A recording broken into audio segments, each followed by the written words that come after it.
அஸ்ஸலாமு அலைக்கும். இன்னைக்கு பீன்ஸ் பொரியல் பண்ண போறேன்.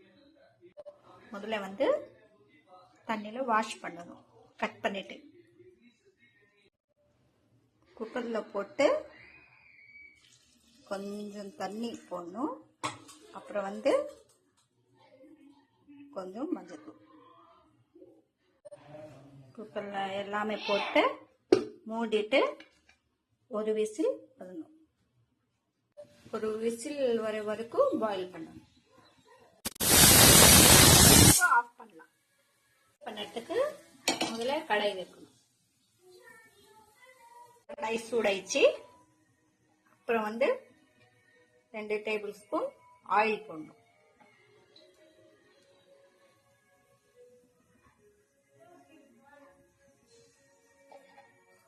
ஆயில் சூடாயிடுச்சு. இப்போ கடுகு போடணும்.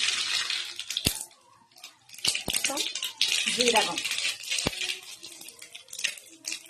நெக்ஸ்ட் காஞ்ச மிளகாய்.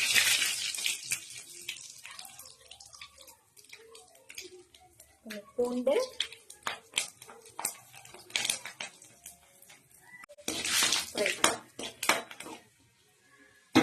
நெக்ஸ்ட் ஆனியன் நல்லா ஃப்ரை பண்ணணும்.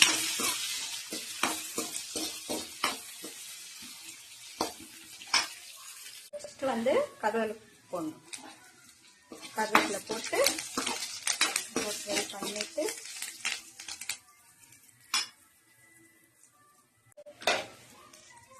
பீன்ஸ் பாயில் பண்ண பீன்ஸ் போடணும். இது ஹோம்மேட் மசாலா. நான் கமெண்ட்ல சொல்றேன் உங்களுக்கு. கொஞ்சம் உப்பு போட்டு பண்ணணும். நல்லா ஃப்ரை பண்ணணும். பச்சை வாசனை போவதுக்கு. நெக்ஸ்ட் மிளகுத்தூள் போடணும்.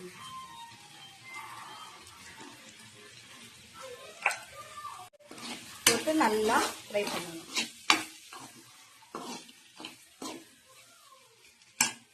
இப்போ லாஸ்ட்ல கொத்தமல்லி போட்டு பீன்ஸ் பொரியல் ரெடி ஆயிடுச்சு. என் சேனலுக்கு லைக் பண்ணுங்க, ஷேர் பண்ணுங்க, சப்ஸ்கிரைப் பண்ணுங்க. ஓகே ஃப்ரெண்ட், அஸ்ஸலாமு அலைக்கும். நான் சிம்பிள் ரெசிபி தான் பண்றேன். எல்லா வீட்ல அவைலபிள் இருக்க பொருள்ல தான் பண்றேன். Pure homemade. Okay friends, thank you. நான் சிம்பிள் ரெசிபி தான் பண்றேன். எல்லா வீட்ல அவைலபிள் இருக்க பொருள்ல தான் பண்றேன். Pure homemade. Okay friends, thank you.